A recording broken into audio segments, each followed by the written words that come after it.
Hello everybody, I'm here to you, and welcome back to Let's Play Spyro 2 Ripto's Rage. In the previous episode, we started off our adventure by wanting to take a vacation to Dragon Shores, and then that was sidetracked when this world was taken over by the evil Ripto. And today's episode, we're going to be exploring our first hub world of Ripto's Rage, Summer Forest. So, you may notice that this is going to work a little bit differently than how we handled the hub worlds of the original Spyro game. So what we did in the first Let's Play was that we did the hub world first. We collected all the gemstones in the hub world before we moved on to any of the levels. This game's hub worlds work a little bit differently though, because rather than being able to explore the entirety of the hub world at once, it's kind of sectioned off and we only have access to certain levels at a time. So because of that, we're going to be handling that a little bit differently in this game. Spyro. This is the homeworld called Summer Forest. There are portals to many of the Avalar worlds around here. Unfortunately, Ripto has taken over the castle, and we need your help. Start by retrieving the talismans from each of the worlds you visit. Check your guidebook by pressing the menu button and choosing the guidebook option to see which talismans you have collected. That's a very good word of advice. You can press the plus button and go into the guidebook, and this will tell you how many things you've collected. So we have 83% completion on the Word of Glimmer. We're only missing one orb right now, and we're missing however many gems that is. I can't do math in my head right now. And Summer Forest, there are quite a few orbs in this area as well as 400 gems. We unfortunately won't be able to get them all right now, and that's the reason why we're not doing like a dedicated hub world episode like what we would have done if this was a Let's Play of the first Spyro game. I don't know quite, I'm not quite sure how that would work for Year of the Dragon because I haven't played too far into that game quite yet, and it's been a long time, so I don't remember off the top of my head. Oh, right here! This is something entirely new to Ripto's Rage. We no longer drown. So that's pretty cool. We can actually be in water and not have to worry about instantaneous death or anything like that. It's pretty nice. Is there any other gemstones on here? No, there isn't, so we can go upwards. There is one more gem right here we can collect. Remember, press the jump button, then press jump again to glide. Alright, so this right here, we can glide around by pressing the B button twice. This basically acts as a sort of double jump in this game, and that's pretty cool. So now we have access to two worlds right now. We have access to Sunny Beach and Colossus. So I think I have an idea for how exactly I want to handle that throughout this game. We're going to be collecting a few more gemstones in the hub world before we move on to the actual world. So I do apologize if you're looking for this video and you found the episode title thinking we'd go straight into the world. But we're just going to take care of a couple gemstones before we move on. How in the world did you get here so quick? You look like you're pretty agile. Let's try putting it to a test. See if you can get up this first step. Press the jump button and hold it down to get more hang time. Alright, so let's go take care of that. Hunter? You're still over there! Why are you over there? Oh, I had to talk to you first. Stupid. Okay, I gotta be honest, I don't like this character. I really do not like Hunter. He's gonna annoy me throughout this entire game, and I apologize in advance for that because I know he has a lot of fans, but I really do not like this guy. So this guy is basically giving us a bit of a tutorial for how the double jump works, and after we take care of all of that, he will give us an orb. This guy gives us an orb, the thing that we're all supposed to be working together for to collect. And he has a whole stockpile of them for himself because he's a greedy little twerp. Seriously, why doesn't he give that to everybody else? Why do we have to earn it? Why do we have to earn the hard work? That's gross and disgusting. Sorry, Spyro. I'd love to teach you how to swim underwater, but not as much as I'd love to take your treasure. And you don't love that as much as I would love to punch your stupid face.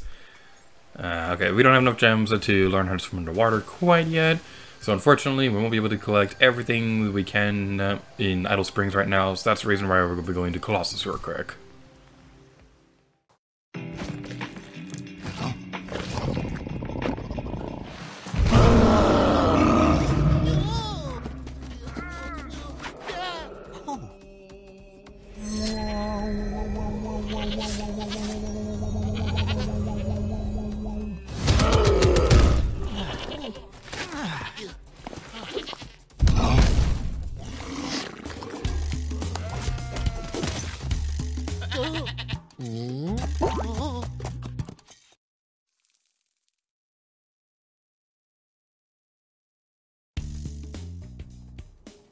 Get used to seeing that. It's honestly kind of surprising how many people die during these cutscenes. A Yeti has been rampaging around our home, but we've managed to trap him by shutting all the doors. If you talk to the other brothers, they will open the gates and guide you to him. Alright then, so now that we have our objective for this world, let's move onwards and collect some more shiny gems along the way, because that's kind of what we do during our adventure here in Spyro 2 Ripto's Rage. So these goats right here, these are enemies that we need to destroy because goats are evil. Everybody write that down, it's going to be on the test, and you will fail if you get that wrong. Alright, so I'd be a horrible teacher. Well, so we go across this area. That's not what we need to do. I'm just like making sure that there's nothing on top of the pillar, so I don't have to backtrack a little bit later. By concentrating, I should be able to open this door for you. Alrighty then. That's what I always think whenever I see that. I don't know how many of you have actually watched that movie, but that's one of my more personal favorite movies that Jim Carrey was in. Actually, now that I think about it, that was one of the first movies that me and my girlfriend watched together. Well, enough about that, because now we're moving on to the world of Colossus, and that's going to be pretty fun. So, one thing I could definitely recommend right now is remember the locations of these statues. That's going to be useful for a little bit later in this level if you're going for 100% completion. We have some bisons over here we can destroy. At least I think that's what those are supposed to be. I don't know off the top of my head. No, they're yaks. I think they're supposed to be yaks. Who needs a key when you know how to chant like this? Alrighty.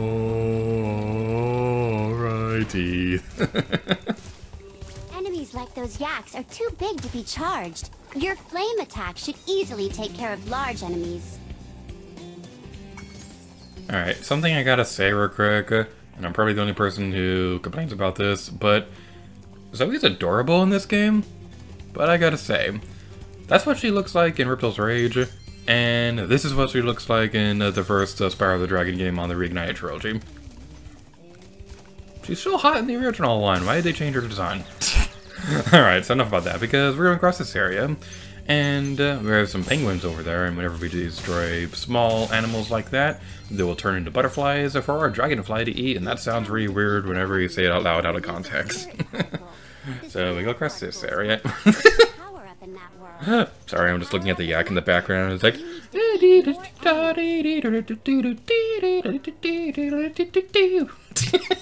looks like he's having the time of his life, and now we've ended it. That was very morbid. Destroy you, and I gotta say, one thing I absolutely love about this game's visuals is, look at the grass when we burn it. It's just so pretty. I love this game. So, I didn't really get a chance to talk about this in the previous episode, but I'd like to take a moment to explain why exactly it's taken so long for me to let's play this game. So, Spyro 2 Ripto's Rage is something I've wanted to cover for a very, very long time. Shortly after we wrapped up the bonus episode for the first Spyro game, there was... I really wanted to do Spyro 2 Ripto's Rage. I hadn't beaten it at the time that I did the original game as a Let's Play, but I knew that I wanted to do Ripto's Rage at some point because I really wanted to do another Spyro Let's Play. So, the thing is, I was working on notes for the longest time with the mindset of that I'd be covering the PlayStation version of this game, and that was going to happen for the longest time. And then there were rumors that were spreading around that Spyro the Dragon was going to get a trilogy remake in the same vein as the Crash Bandicoot and Insane trilogy. So I was like, okay, let's wait and see if those rumors are true. I don't think they're going to be true, but who knows, maybe they are. And then they turned out to be true. The trilogy was announced sometime around PAX East 2018. I know it's announced for everything but Nintendo Switch. And I don't have a PlayStation 4 or Xbox One. But there were also rumors that the game would come to Switch and PC at some point. So I was like, okay, let's wait and see if this game is coming to Switch. And then it took its own sweet time to actually happen. So yeah, that's the reason why... are they going to do that all the time? No, they're coming after me now. But yeah, you will see some fun enemy interactions, and they will interact with each other a little bit more than they would if this was another 3D platforming game.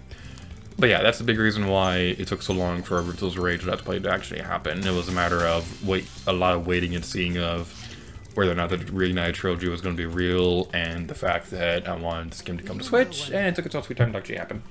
What would you say? Can I talk to you? You're seriously not going to talk to me again? Seriously, that one mouse guy wouldn't shut up. I can't even talk to you when I want to talk to...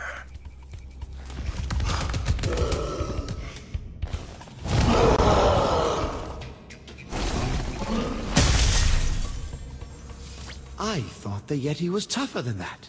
I guess he was all bark. Ruff, ruff. Anyway, I was just guarding our sacred talisman to make sure the Yeti didn't eat it.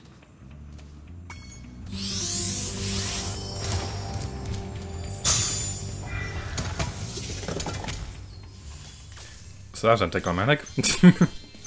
Alright, so the only thing I gotta say about this game is that there aren't very many changes between the original PlayStation version of this game and the Reignited Trilogy.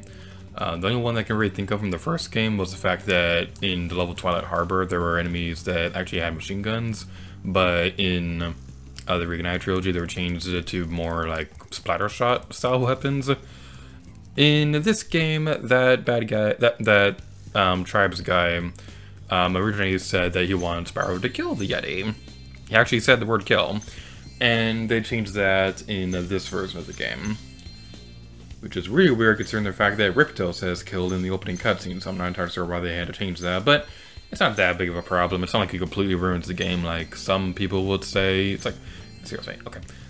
I'm gonna go on a little bit of a rant real quick because it drives me insane when people say, oh, this change, it completely ruined the game, it's completely unplayable, and it's like, it's barely a change. You wouldn't even know the difference if you never knew it happened. Things like that really drive me crazy. But anyway, let's talk to this guy. Ah, Spyro, welcome. We have found that hockey is a peaceful and calming sport. Would you like to join in a match against our goalkeeper? You have 2 minutes to score 5 goals in the red goal.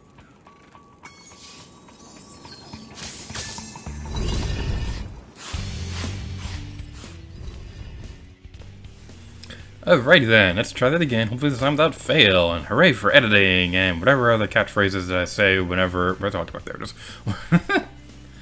So, this is basically going to be like a practice session for a hockey game in this game. And I gotta say, I'm not really big into sports or anything like that, and I have never watched a hockey game in real life. So, I don't really know a whole lot about hockey or anything like that, but I will say... The thought of it is pretty impressive because you're skating around. Not only are you skating, which is difficult on its own, but you're also like doing like an actual sport, and it seems like it would not be an easy thing to do. So I really do have a lot of respect for people who can play hockey and things like that. But even more so, I gotta say, I think I respect figure skaters more than that, because figure skating is kind of like a mixture of gymnastics, but it's all done while skating, and the people who do it, from what I've seen, make it look like it's so natural, but I'm sure it's like one of the most difficult things in the world, and I have a lot of respect for people like that. Alright, so let's go over here. We have another guy over here. Basically what I want to do for this is that you want to have the goalie facing one direction, and then at the last second you want to fire off the hockey puck in another direction. Hopefully we'll be able to do this with no rap music or fast dancing, and hopefully we'll be able to do it. I'm not too good at this. As it is, it's actually my second attempt trying to do this, but we only need one more goal anyway, so it's not like it's completely impossible. Alrighty then. Let's do this. Come on, come on, come on. Yeah. Well done. Have this.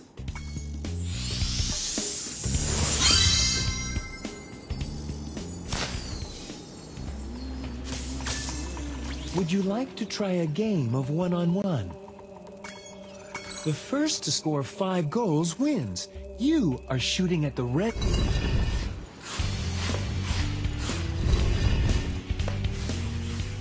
Alright then, so now we're playing an actual game of hockey. So this is basically going to be like a one-on-one game, and you be careful because this can certainly not go your way at all.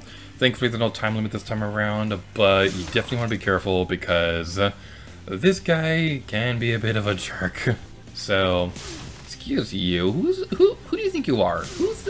Why do you think you get the hockey puck? Only I'm allowed to have the hockey puck, good sir.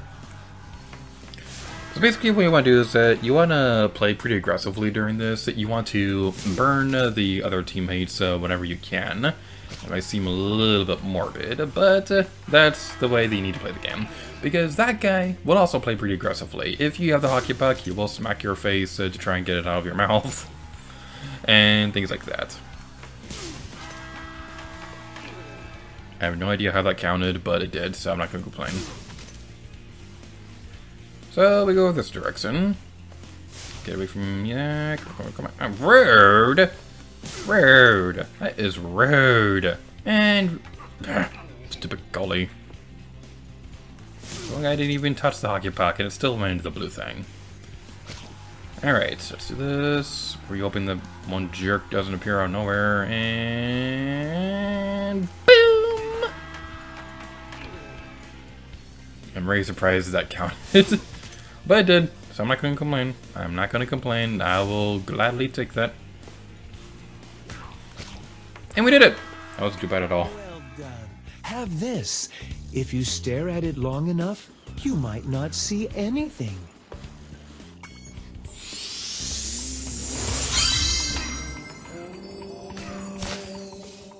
And we did it. So, you can watch a game of hockey if you want. It is pretty fun. If for whatever reason you want to play again, you can just go back onto the ice, and if you want to get out, you can go over to this area and get off the ice. So that's something that's very well worth mentioning. Although I will say, I do not care that much for the ice physics in this game because it kind of halts your movement for jumping and things like that. So I'm not that big of a fan of it, but at the same time, it's not like the ice physics appear too often during this game. Defeating a certain amount of enemies will gain access to the super awesome jumping ability, so that's pretty fun. We can go up to the building, we can go up to the roofs of these buildings. There's some more gemstones up here that we need to go collect. Did we go down there? I don't think we did. So we go across this area. These jars right here we can destroy. That's pretty fun as well. So be careful across this area because if you fall, you need to go back around the long way. I don't think there's any gemstones over here, though. No, there isn't. Okay. Yay, exploration for nothing. Isn't that the best kind? And we fell.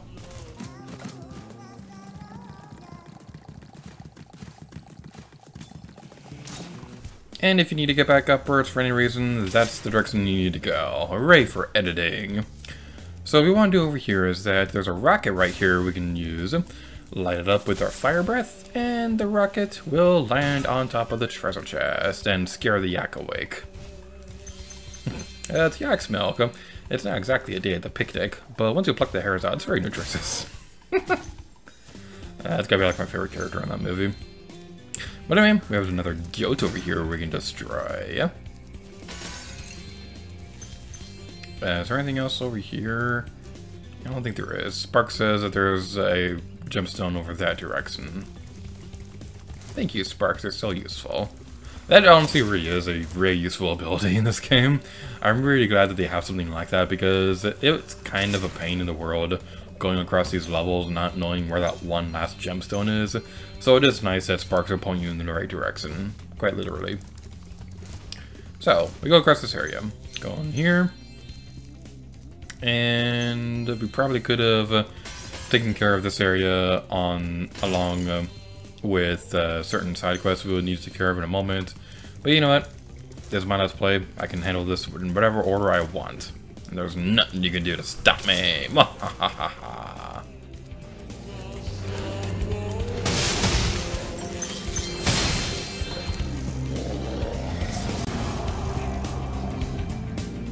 Thank goodness you scared that evil spirit away. But now it will hide in the statues. If you were to flame all 10 statues, I'm sure you would chase it away for good. Alright, so remember earlier when I said that you wanted to keep an eye on where the statues are located? This is the reason why.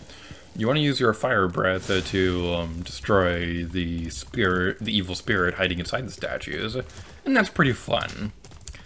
So one detail that I really like is that we'll see this again when we come across the next statue, which I believe should be this direction. I wasn't entirely paying attention to where all of them were located at, so that might not be a good thing. But a detail that I really like is that when the statues are possessed by the evil spirit, they're carrying a sword and a hockey puck. But when they go back to normal, they're carrying a hockey puck and a hockey staff thing. It's really adorable. Alright, unfortunately, Sparks won't be able to point you in the right direction for where those statues are going to be located at. But, luckily, with the super amazing powers of memory, we should be able to be okay. We should be able to be okay, but that's not proper grammar. Is there another one located over here? I think there is. I don't remember off the top of my head, though. We were literally just in this area, and so we should be... Ah, there are some gems over here. So it is a good thing we came across this direction. And now we have all the gemstones.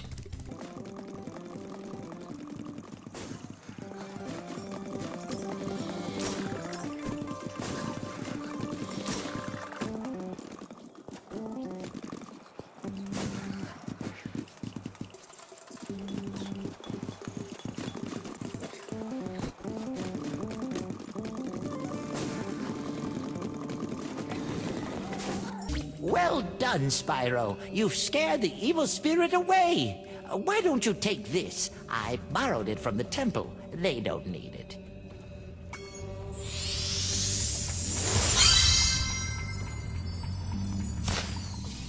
And that was the last orb in the world of Colossus. And if I remember correctly, that was the one for the completion. Yes, it is. Alright then, so now that we've taken care of all that, let's return to the hub world, and that's going to be it for this episode of Spyro 2 Ripto's Rage.